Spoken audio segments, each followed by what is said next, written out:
realize is that they have to come here to accelerate the business.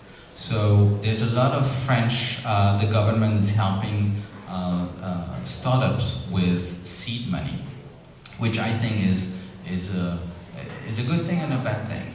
There are companies who do not deserve to survive. Because it's just a bad product, it's not market fit.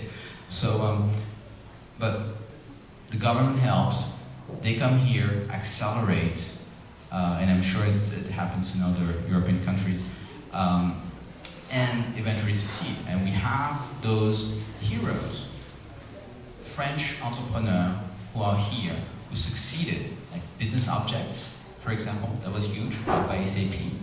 And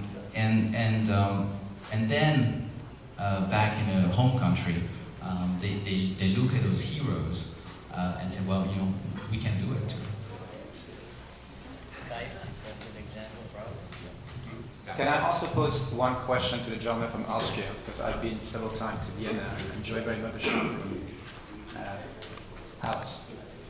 Is the same affinity also relate to Austria in regard to France in terms of the same difficulties? Yeah, so we have. I need to borrow you. Sure.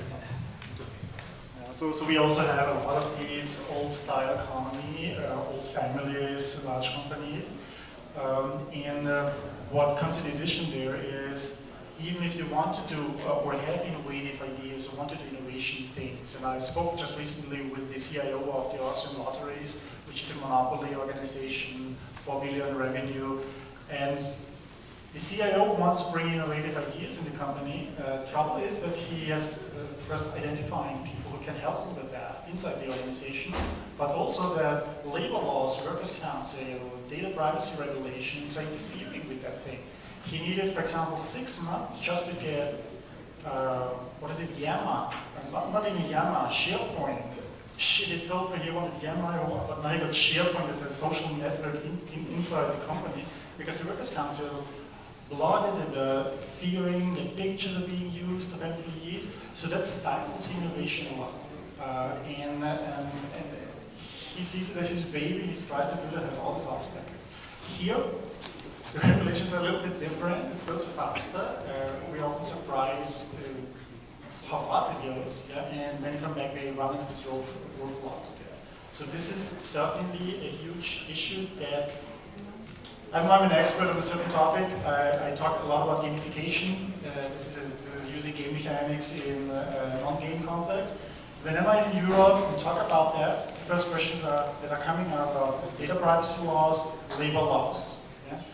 Because of data recording. Here, never ever a question on that. So this is this attitude and this kind of risk, this warrior kind of thing. I'm worrying about losing something. Yep. Here, people are warriors. They have an opportunity to win or get something. Yeah. Nobody in Austria would be willing to jump into a startup for the risk. If it fails, 6 months later you're out of a job. But I mean, yes, you could make a lot of money. Yeah? The other thing is, Austria is trying. We had multiple attempts to imitate Silicon Valley. And they thought, great, we just airlift 2,000 engineers in a small valley somewhere in the Alps. Yeah?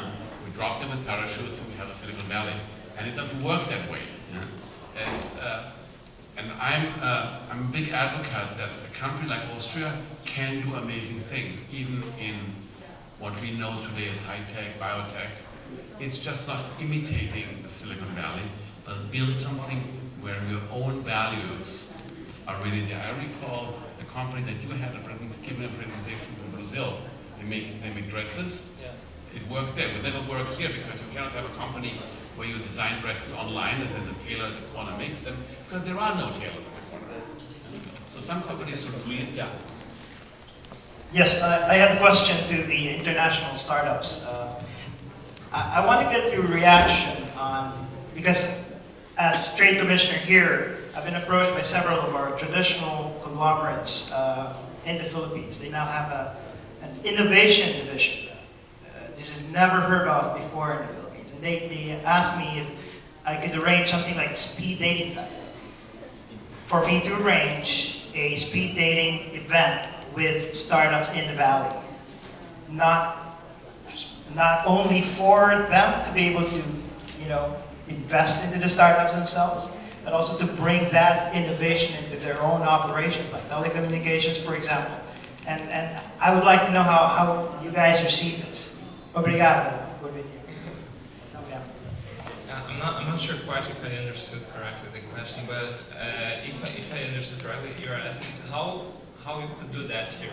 Is that the correct? No, how would you receive it?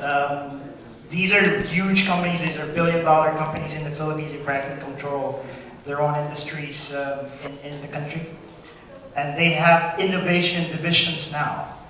And they've asked me to help them set up speed dating activities here in the valley. So they will come here, startups like you, they would like to meet and speed date with and see who is the best match for them, so they could possibly apply your technologies, your IP, into their operations in the Philippines.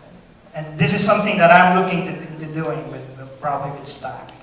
In my opinion, as long as this is like maintaining intellectual property or respecting both parties, I think this is pretty much what Silicon Valley is. I think this environment is pretty much open to receiving people from other parts of the world. Look at this panel here. I think each person is from a different country, right? So this environment is pretty much open to receiving different people, different countries or nationalities and companies as well. So I think, in my opinion, as a Brazilian being here and hearing that from you, I think this is huge and a great opportunity for both parties.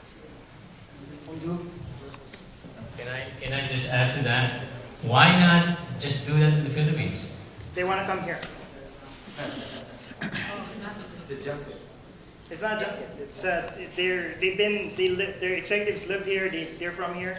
It's basically companies that are basically outsourcing their innovation, and they often know that within their company they can't have the same creative innovative spirit, so they want to outsource it. There's potential pitfalls with that, with the intellectual property and other issues, but it could be a win-win situation. But it's also, in outsourcing the innovation, how much control does the company want over shaping the idea? And, basically if they want to own it and control it, then it loses that innovative edge. So I think that needs to be discussed. It's more of a licensing. Yeah. You maintain your IP. We're not very high risk in our region for IP infringement, as opposed to our neighbors. So basically, it's a licensing or a franchise agreement. And I've actually heard, companies that have a license or has intellectual property, they can license out that intellectual property and use that money to put into another startup or to grow instead of going to venture capital. So it could potentially, if structured properly, be a win-win on all sides.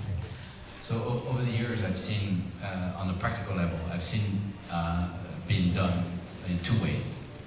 First is they just come here and attend all the different conferences, innovation conferences, the meetups, the demo days of 500 startups. Silicon House, you would have pitches and so on. So they would spend maybe a week here and try to go, plug and play and so on, and meet 100 startups, for example.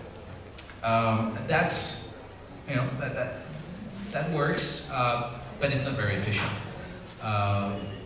The other way is like a Samsung does, or like a Honda, or all those large companies as well, is having someone here and going deep into the ecosystem, talking to VCs, talking to entrepreneurs, attending those demo days, and report back to headquarters and say, you know what, I've met blah blah blah blah. I think this is great. And I've seen all the Japanese telcos, Korean telcos are doing this, European telcos as well. For example, in this particular telecommunication industry, and it's very successful. I think a very important point is that when you if they have somebody here, then the person is here.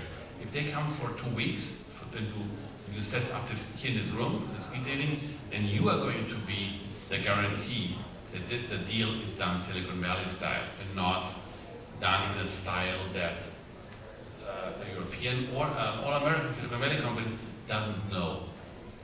And I've been in this situation. We had Singapore investors, we had Russian investors, and then suddenly things are, and this is not like evil or bad, it's just a completely different style. Yeah? A country like Korea, where basically everything is owned by 9 families. A country like Russia, where if you want to have an assistant, they have a book with pictures so you can choose your personal assistant. It's a different country, nothing good or bad. Yeah? Could never do that here. Yeah? And the investors were not willing to play Silicon Valley style. They wanted to play their way. And that's where the problems start. Because when you come as a company, you're here, you play America. No matter how long you're here. You're the best, you have to do this thing. Sure. So I would recommend your conglomerates to clarify the purpose. Do they want to be an investor or do they want to be good customers? Because those are 2 different outcomes. I think they want to be both. They have different divisions. One is innovation, so they want to get to be able to take advantage of a partnership that they could use your technology. And the other is their investment side. They also have VC arms, these conglomerates. Yeah, so I would separate them, totally separate, so it doesn't muddle the conversation. And when it's about being good customers, it's not only about licensing, but more often than not, you need to create a proof of concept. So they should be ready to finance that proof of concept because it's a distraction for any company, for any startup, a large conglomerate or a large global multinational. It tends to be a distraction if they're not in your core market. Therefore, you should be prepared to incentivize that startup to work with you, and that takes resources. Vale, I'm gonna try to be kind of concise here, but getting back to your answer, maybe a different answer that I previously have done. At Silicon House, we work with 3 different approaches. One of them is exactly companies. So there are a few companies looking for us exactly for this purpose, looking for different opportunities here, either to invest or to partner or to be customers. It depends on each opportunity. So what I have been seeing here since I've been working for that with that approach for the past 2 months is that most of these companies based here in the valley that are being approached by me, they're pretty much open. So they are willing to listen what is this opportunity, to understand what I'm talking about, and having these people over here for meetings and business meetings. So getting back to your main question is this environment is pretty much open for that. The thing is, like he said, you should have a focus. I mean, at least your customer should have the company should have a focus. Maybe with this opportunity, I would like to invest. With the other opportunity, I want to be a customer. It all depends. Just to clarify. What about the third question that I had was, is it also there to steer up innovation inside the company? That's why I'm going in this direction? It's actually because they're very all over the Philippines with their businesses. They are in various businesses in the Philippines. They're practically opening up the 100 million market of the Philippines to your innovation. That's what they're trying to do. This is Dennis. After I left the Walden Fund, I was the fund vice president for Singapore Technologies in Silicon Valley. We did exactly that. So let me share with you what worked very well. Singapore is very good in doing what you just described. So we were spying on Silicon Valley technology companies on a daily basis and reported back on a daily basis. And it was all on the open. People wanted to show us their business plans and PowerPoints. And we had an analytical team in Singapore hungry for cutting-edge trends from the major universities. And I think think Singapore is very early and aggressive in doing this. Right after Singapore did it, the CIA set up a venture fund in Silicon Valley so that the federal government could track these things. Okay? My suggestion is tell your corporate decision makers to hire Danny to set up a fund. And because if they are a limited partner in Danny's fund, they'll have access to all these business plans in Silicon Valley. And in fact, they don't have to invest very much at all, do it in minor practice. And then they'll have real-time access to some of the cutting-edge business plans. Thank you. Yeah. I think we have a My question to you was,